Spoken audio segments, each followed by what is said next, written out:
Let's just get the reunion out of the way. Oh.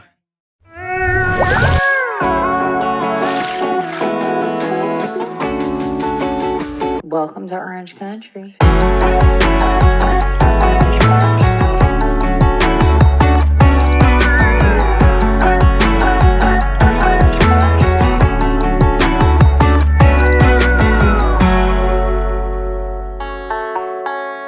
Welcome to Orange Country. Orange Country. I'm very excited because I get to talk to Gina about the reunion. I'm going to be like the post Andy. Like you get Andy for the reunion, and now the reunion is just you. And I can ask you questions that like hit me. I love that. You could be Randy. I'll be Randy. Wait, is that Andy? Maybe Shandy. Shandy. Yeah. That is so perfect. I think that's better. Yeah. Okay. Love it. So we have to start with the obvious. Do you know where your children are? Morgan's probably like, please don't scream. I don't think I can actually hit that octave My if children! I tried. Michael's always like now around the house, he'll be like, hey, have you seen my children? It's the best. It's got to go viral. I guess it already is. Kind of is. And you know why it's so good? Because it was so visceral that you know when you're watching it that's coming from a place of you're out of control. It's like you saw nothing but red. Mm-hmm. Yeah. I really did. I know sometimes when you're sitting across from me, you think all I see is red, but it's different. Like, this is Shane! It's very different. It is different. It was very different for me. It was very real for me. And I think also like, you know, the time between the end of filming that season and then watching the season again, and then until we finally got in that chair at the reunion was a long amount of time to sit there and just get even more emotionally charged and angry about the entire thing. You know, I think one of the things that really set the tone and like really upset me the most going into it was the fact that, you know, whatever happened during the season regarding the comments made about me and my kids, Shannon never took responsibility for them because she didn't remember really seeing them. And then when we watched it, I was just so shocked that on just like a basic level, human level, when it aired and we see it and she clearly sees that she said it, she never texted me or reached out about it to just say, Gina, look, we might not see eye to eye on things, but I really believed that I didn't say that. And obviously I did. And I'm sorry. That's all it would have taken, right? It would have been really wise of her too, because it would have diffused me. Was it because do you think she was just embarrassed? Is it because of where you two were? Your relationship was just so far apart at that point that maybe she thought, what's the point? I mean, I'm with you. I can't imagine having seen myself say something that I said I didn't say and not going back to the person. And also knowing the two of you were going into a reunion where this was going to come up. How much of a softer landing could it have been if you could have said, well, she actually texted me. I know. She's not afraid. Well, and It's I delusion. think the thing is she just doesn't care about me or my feelings or my children's feelings. And that's really what that says to me. And that's why it's so disappointing. It's like, it's so obvious. And even if you're like, oh, maybe it's because of where we were in our relationship. Where were we? I've been leaving this woman alone. I've done nothing to her ever, you know? And she just keeps attacking me and attacking me. Now she doesn't like me. But for the no way reason. she kept saying, I don't like you. It sounded so dumb to me. Because it is. It's just dumb. It felt like a grab. Like, I don't like you. First of all, what? First, she's full of shit. I mean, that's not even, I'm not even sure she has enough energy for another person to actually think, I don't like you. Meaning, I think she's so worried about what's going on with her. Now, I would like to say, as people hear this and get pissed off that we're talking about her, the truth is this is our platform and we can talk about anything we want.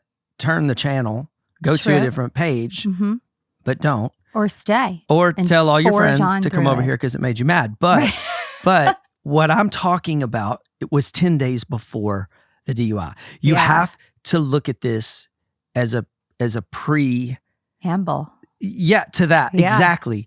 Because that changed everything. I'm thinking, hoping, had we seen the reunion after that, it would have been very different. I'm hoping she would have been humbled and would have said, I'd definitely stick my foot in my mouth this time. I don't know. But I felt like if I had seen myself say some of the things that I said I didn't say, that I would have to come back very humbly and apologize. She has a real problem with that. She has a real problem with you. She has a real problem with me. Yeah. And I don't know why. I've not done anything to her. And that's why at a certain point, you just have to say to yourself, this is clearly a you problem. And I'm not going to battle this anymore because I've done nothing to you. I continue to do nothing to you and I'm still getting attacked. So at this point, all I'm going to say is please just keep my name and my children's name out of your mouth. What do you consider the attack?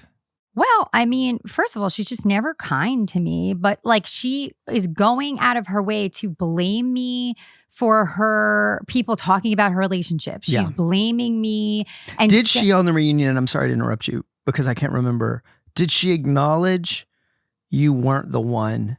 Yes, okay. She did. Okay. She did. That's but what I like thought. It takes a year and a half and complete obvious proof for her even to somewhat get there. Even at the beginning of the reunion, that's why I lost my mind because I was like, there's no way we're going to go into this. The only option for this woman going into this reunion is for her to be like, I am so sorry. I was completely wrong. Just start there. And right out the gate, she wanted to like say what she had to say and like school me about things. And then I just lost my mind. And you know what the thing is also, Shane?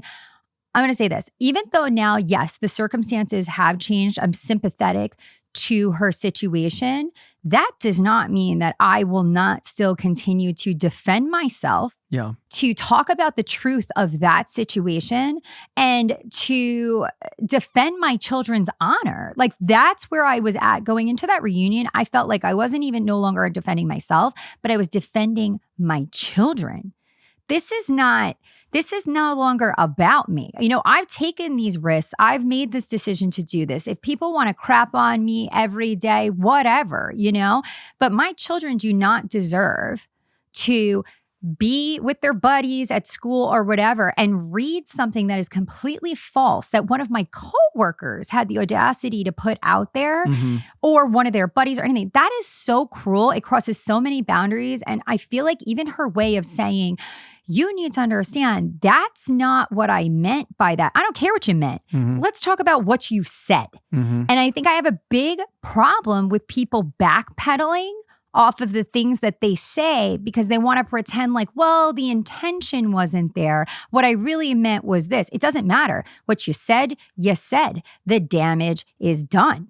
You know what it felt like in the reunion to me is that when Shannon I still get flustered by her saying, I don't like you. I just think it's so mean and so silly that it feels, which we'll get to later, but it feels a bit bullyish because she is the elder on the show. She has been there a long time.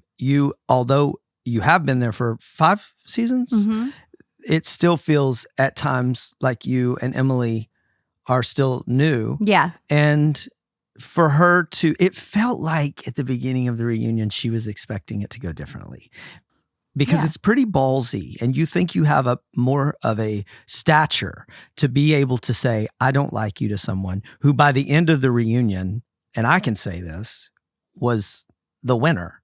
And so, and I hate even saying the winner like it's a contest, but my point is, I thought coming after you that way really did not age well by the end of the reunion. I thought she looked like she was on an island.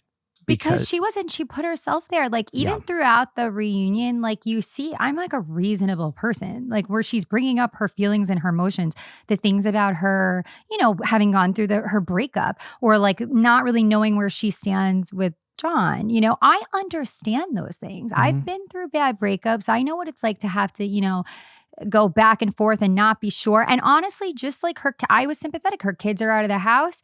It's got to be lonely for her. I get it. I'm kind to her. I don't know why she's constantly looking to put me down, demean me, or light me on fire to detract from her own stuff. And I feel like historically she's been able to do that because I think you've been an easy target. Well, I'm an easy target because and that's why she goes after me, because I don't take the death blow.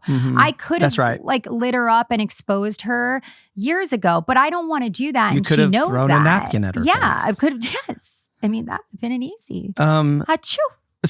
Speaking of that, have you heard anything from her since we did our post DUI? No, nothing. I heard a little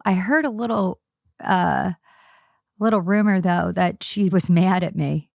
But Tamara. Because we talked about it? I don't know. Probably, maybe. She was mad at Tamara? Me and Tamara. So I'm assuming it's maybe just because we were talking about the situation in general. Although I feel like, once again, look, she puts us in this place where she's like, well, you can say nothing about anything. And I don't care if you're going to lose your job or if people have expectations of you to comment on things. This is all about me and my life. And so now you've talked about it. And even though you were kind about it, I'm still mad at you. Yeah. And I don't know. I'm speculating because I don't know if that's really true or not. That's just what I heard. But it's like, come on, really. First of all, why do you even care at this point? Just handle your business, but I think she's bored and, like you said, lonely, and obviously has.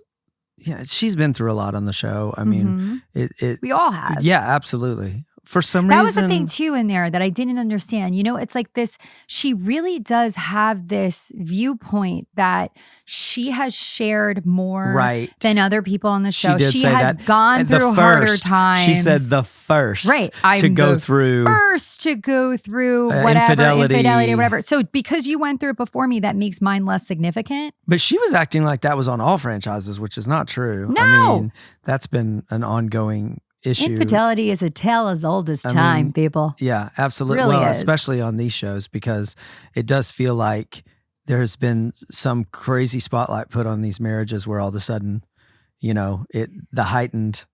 But you know what? In all reality, if you put the spotlight on any marriages, look, they're 50-50. Well, it would. It would. There are 50 that break up, and then there's probably another 50% of the 50% that have gone through some bad shit, but just haven't broke up. Did you watch the show when, oh my God, when her and David went to that retreat and she laid down in front of a tombstone? I've seen the clips. I mean, I'm sure I've watched it, but I don't. And he looked weirdly happy that she was dead. I'm sorry.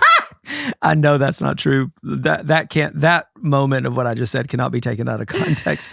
It was the weirdest. Oh my God. She's laying there. He did cry. I just have never seen anything so strange. Just what am I watching? And groundbreaking cinema. I do love the show for that. When things like that happen, just like when you had your exorcism, just like when Tamara was in that bush, just like, I mean, there are things that happen on this show that just don't, it's like, you would say, how is a camera there for this? But the truth is, for some reason, you put a camera on people and things happen. Maybe not always. I'm sure there are hours that you guys have where nothing happens, but it just feels like, whenever you see big fights on the show, and this happened this season with y'all, and y'all are dressed up, that's always so funny. Meaning, I'm talking about when y'all are costumed. Yeah, it's the best. And y'all are in wigs. Yeah, and like it's Shannon how can you take it seriously? On the side of a pool. It was me yelling at myself is what that was. And she was completely wrong. She did apologize for that. She said because I just watched it. She said when I was standing across the pool and I said, you owe my boyfriend an apology. She did apologize for that. Yeah. And I was thinking, like, the thing is, I'm reasonable. And the problem is she's not, but you know? The fact that you guys are screaming at each other and you're dressed up like other people. And I look back, like there was a clip one time where Gretchen was dressed up like an 80s party or something. Yeah, Bunko. I remember that. And they're just screaming. It's great. Vicky is losing her mind. Losing her mind. But they look, it's so crazy, especially in the previews when you don't know what's going on and you just see what looks to be like a Halloween party. There's so many. Were you happy Vicky was back? What did you think of Victoria? Yeah, it just didn't matter to me. Oh, it didn't? Okay. I love Vicky for the historical sort of OG-ness of it. I love that story, but she just I just didn't care. I think because there was just so much more interesting things to watch. Good, but I just read an article that said that she wouldn't come back unless she was a full-time cast member, and if she went back to the money she was making her last season. I don't know. I don't even remember where I saw that. Did you see that? No, but let's hope that doesn't happen because then, I got to make a couple breadcrumbs too here. Yeah. You think does that come out of your pie? Come right out of my piece. Well, I think you showed up, you suited up, you looked amazing on the reunion. Hands down the winner of the look. Thank you. I mean, you looked incredible. I would like to ask about where you're at with Heather because I really felt like y'all were good on there. I know. And you know what I have to say? Because I really was hesitant to watch the second half because watching the first half was just like very bad for me mentally because it was like, it's just so hard because my kids, so every time I watch it or whatever, it just gets me. That's the thing. I am very, I can take a lot, but when you push me past that point, clearly this is what happened. That's it. Yeah, I had never seen you like that. Now it's a wrap for me. Right. And I was never, and honestly, what happens is I always kind of say the reunion's not really my thing because I say, and I get that people think, oh, then you're boring or not sensational or whatever, but I say most of what I have to say during the season. Yeah. This is the first time that I was put in a circumstance where I had no choice but to take her word for it when she's telling me, may God strike me dead, I didn't say this, and then to see her say it and then to never address it. Yeah, it was bad. So then for me to go into that reunion, I had a lot to say and I was not going to get steamrolled and I was not going to let her take this away. It was like, because to her, I felt like that's what it was. It was about winning. Yeah. And for me, it wasn't. It was about communicating something that needed to be communicated because I need to set a boundary here regarding my children and what my children. Thank you. Say it properly if you're going to say it. Or don't say it at all. Not to interrupt you, but I do want to ask I want to get you on track about Heather. Yes. Okay. Yes. Back to Heather. I love Heather. We are doing great. I think that I love y'all's friendship. I want it to go back. I think there's a great, I don't know, yin and yang to the two of you because she is fancy. So fancy. And you just get out there and, you're just who you are. Normal. The two of y'all together, I think it's fun. And I love fancy things. Like I love all her stuff. She takes it well. Yeah. And I thought she handled herself perfectly at the reunion. I feel like I do feel like she's been ganged up on. I do feel like that people just point over there at her. It's like, oh, look at Heather. And I really don't, be it Tamara, be it Shannon, and dare I say even Emily. And how I love Emily. No, I know she's your good buddy. But I am at times, I'm feeling like, and I know and love Emily. I just sometimes think, God, it feels like the heat that she puts on Heather feels a little lopsided. Well, it does, times. but then that was part of my frustration during the season because at the beginning, like in Montana, I saw that it was starting to go mount on Heather, right? And I was telling her, Heather, this is looking like it's turning on you. Heather, and don't let them mount you. Don't let them mount you, darling. Right. you don't want to be dog fucked, as you say later on. my God. That was her term. Okay. I was like, Heather Dubrow said dog fuck like a lot. Like that was amazing. And I was like, I don't even think that's the right term, but okay. Yeah. You know? No, I don't think. I think she meant dog piles. Yes, but she said dog fucked, and I loved every minute of it. That's and she was amazing. very upset about it. And I got it, but I'm like, I tried to tell you at the beginning. Sorry, I'm And kidding. instead of being like, wow, is she saving me from the dog fucking? She was like, no, you're trying to cause a problem between me and Tamra. And I see it as nobody wanted to lock horns with Tamra, right? And so that I think ultimately got her kind of in trouble a little bit there. And that's why I was getting frustrated because I was like, I'm trying to have your back. I'm trying to tell you all this. And you're not seeing it for what it is, you know? But I mean, at the end of the day, you know what I do believe? Like Emily and I, the second year we were on the show, we got into it so bad and it made us way closer. Now you'll have, it's pretty invincible. And I think the stays. same thing with Heather. We talk all the time. Like she's a wonderful person. I look up to her. I really do have a lot of respect for her, obviously. You know, she's ahead of me in life. And I mean that in like a really positive, respectful way. Yeah. Like, yeah. And like and she's go a to dreamer. her. And she, you know what I love about Heather? And I think we're going to get to talk to her soon. And I will say this to her. I'm inspired by her too, because a lot of times people love to diminish someone's optimism about, you know, career, or that's a pipe dream, or we're going to build this insane house and then we're going to sell it for this much money. And you know what? I want to move back because I have a career to look at. And I feel like people's energy is, oh, you're going to be an actress. And the truth is, I've never seen her waver from that.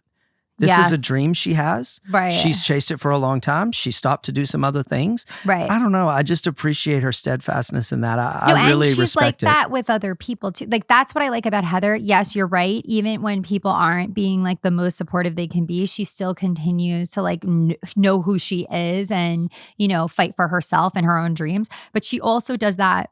She plays that well in a supportive role. Mm-hmm. Like if I go to her and I tell her anything I'm working on or whatever, she's not she won't blow smoke up your butt. Mm-hmm. She's realistic and practical, but she's very supportive and very like cheerleady. You know what I mean? Like she wants good things for other people. And that's the kind of person I feel like I am too. And that's why we mesh well. We just have to navigate through some of the obvious things, which I think are okay. Like we have completely different lives and, you know, lifestyles and all that. And so I do think that she gets piled on a lot. I think she gets she's misunderstood. She gets dog fucked up quite often. No, I think she's misunderstood a lot, Heather. And I that was the thing. Like I always got her. That's why I wanted to try to separate out my issue. That was the problem. I was having real issues with her, but I would have loved it if I could have separated out my particular issues from the dog piling that was actually happening. And it was just became impossible to do that. But then what does that mean? I just don't address any of my issues. I felt like honestly, out of anyone, I had the most, even though albeit minor issues, they were still valid, you know? And I feel like Heather and I really are friends. So I felt like I could address some of this stuff with her. It just was unfortunate that everything else was also like piling on top of that. But we were great. And what I really appreciated, because I did black out for most of the reunion because I was just like, it's just a lot, you know?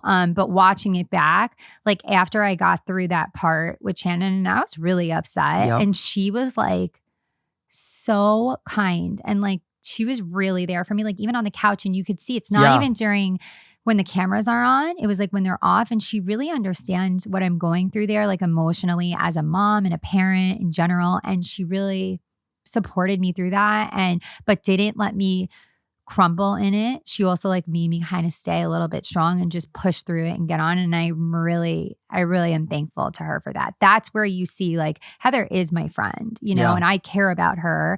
And I do think that I misstepped this season too. I think I was a little hard on her, or like I see it that when push came to shove, I was like, don't trust Tamra.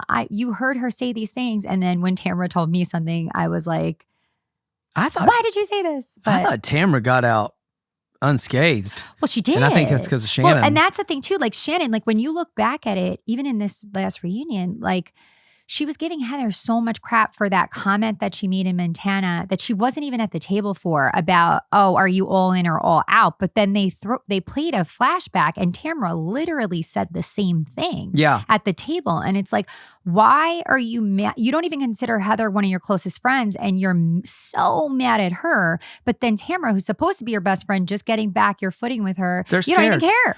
I just feel like Tamara got away with a lot of stuff. I was waiting for the reunion to turn to all of the, all of the fires that Tamara sort of started.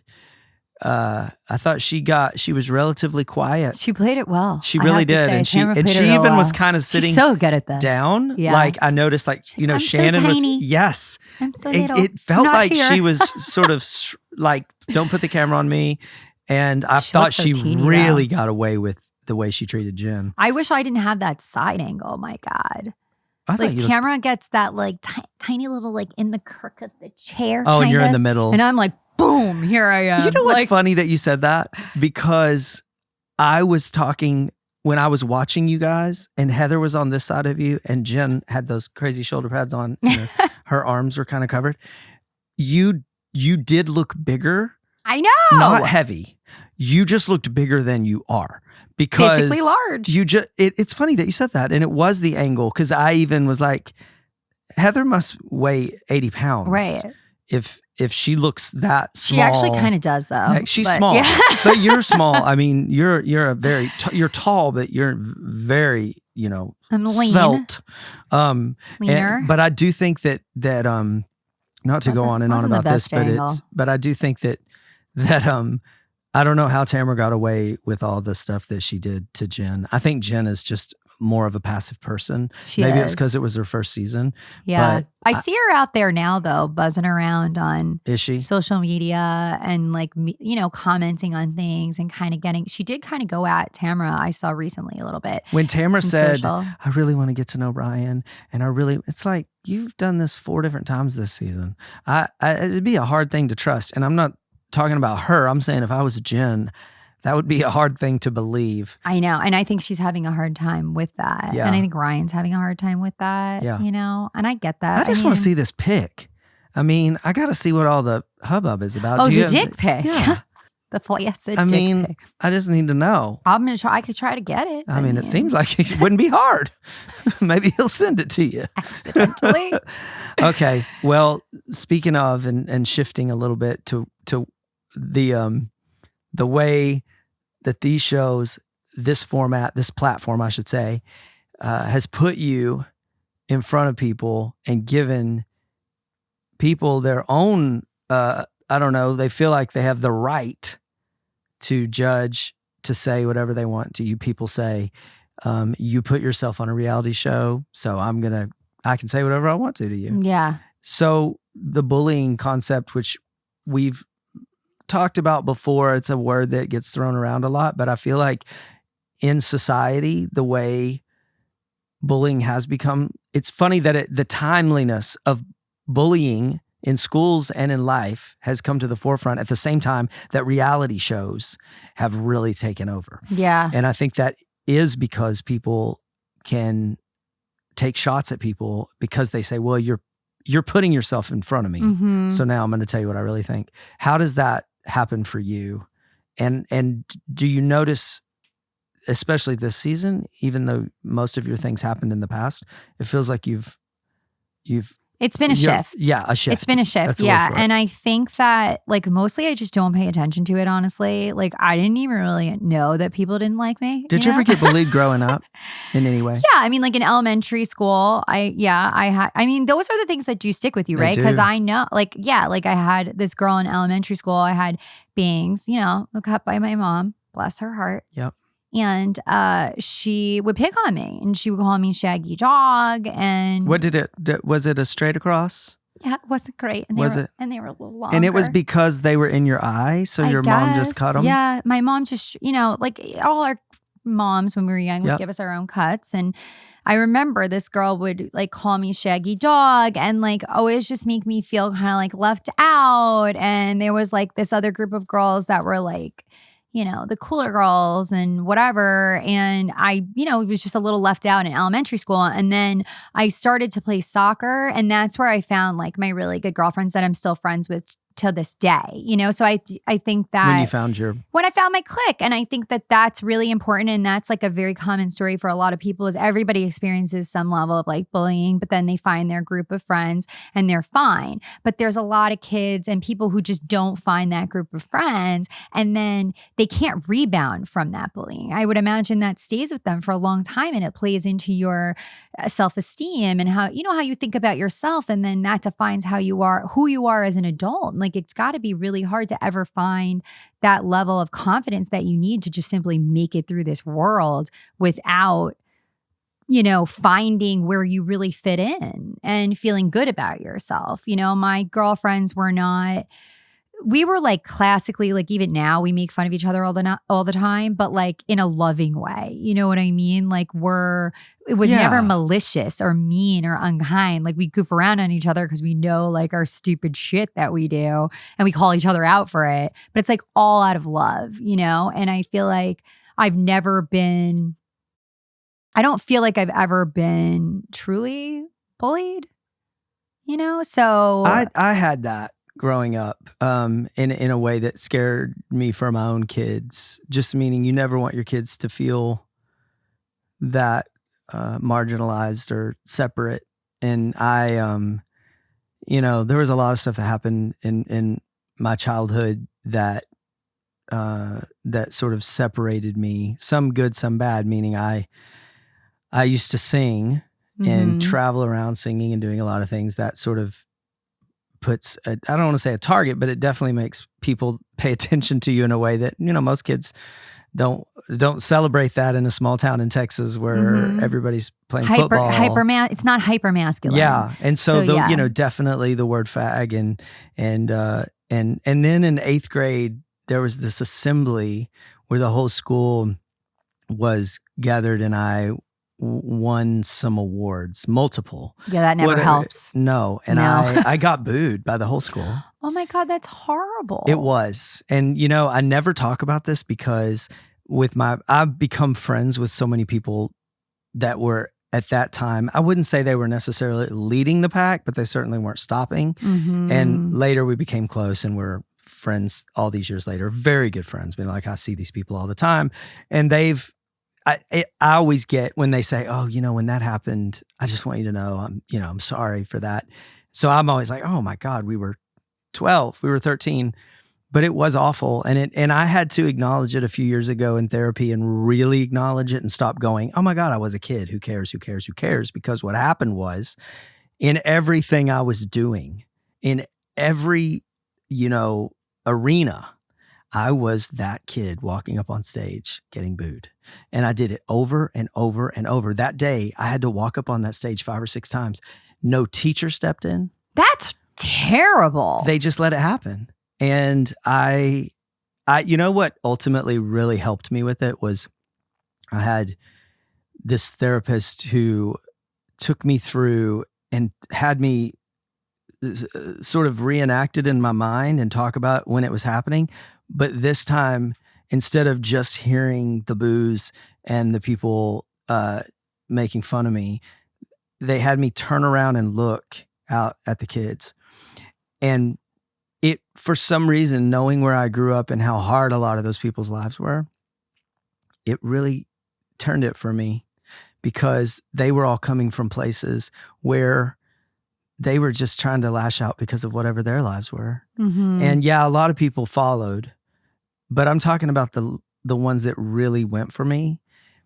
They didn't have the opportunities I had at that point where I had, a grandmother who would drive me all over the state to sing and play in bands, and I was getting to do some really cool stuff.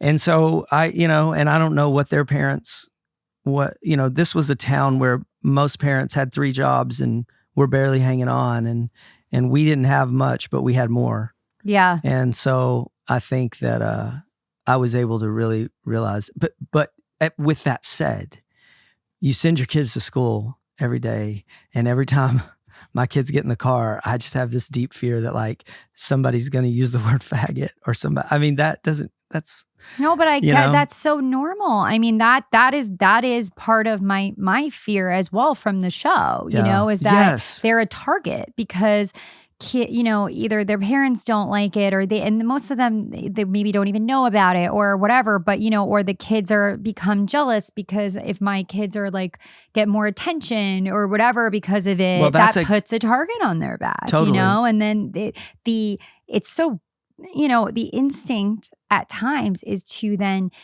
want to take that person down, Right. And I think that it's kind of normal to a certain extent and I understand it, but I still don't want it to happen.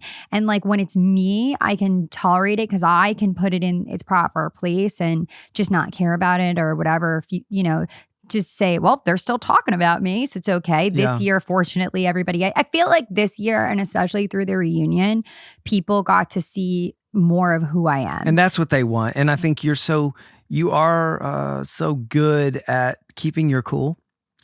Actually, what people responded to was that you didn't. I didn't. I'd had it. Yeah. I got pushed too far. People and felt I think, like they were really seeing you. And when we're talking about the bullying thing, I had an interesting conversation. That's the thing though, right, Shane? It's like, that's the thing for me is like, I can take it. I could take it. I'm strong. I did grow up with a good foundation and phenomenal parents, and I didn't have anything to mess with my self-esteem or self-confidence like you did growing up. So I'm like, I can sort that out very well. This is more of a her problem than a me problem. I'm going to ignore this. I could take it until sometimes it just gets to be too much. And you know what has to happen? You got to pop that bully in the head. Yeah. And that's where I was at. I was like, I've had enough. At a certain point, you can pick at me and pick at me and pick at me, but sometimes you gotta just take on the bully. Mm-hmm. But if you're gonna take them on, you better be able to take them down, Yeah. And that's where I was at. I was like, I honestly this don't is even it. know if you do have to take them down. If you ever just stand up, maybe I'm talking about a lot of times physically when it gets to that point when kids, I actually did finally turn around on this one guy and was just like, I'm going to get pummeled today. And luckily there was this girl I love who her. got between me and him. I love her. And she was just perfectly enough space where he couldn't get to you. Yeah. But because I turned around finally from being thumped on the head or somebody throwing something at me, I finally was just like, look, we're going to be in school together. I guess you're going to beat my ass, but it has to stop. But I'm had enough. And it really did. Right. Because and it doesn't matter. It was like, okay. And then, I had had enough. That was it. I had had enough. And like it's more complicated in the setting that I'm in because Shannon did go through a lot when she first came on this show. So people really sympathized with her and felt bad for her. And she was, a victim of something that she had gone through. But then she did turn into a bully. And when a victim or true victim turns into a bully, not everybody can really see that. And that's what was happening with her and I. Like she was bullying me and I was the victim of her bullying. It was just nice to her to be on the other side of it. And so I think you're right. It's funny how quickly people forget. Well, I have a question.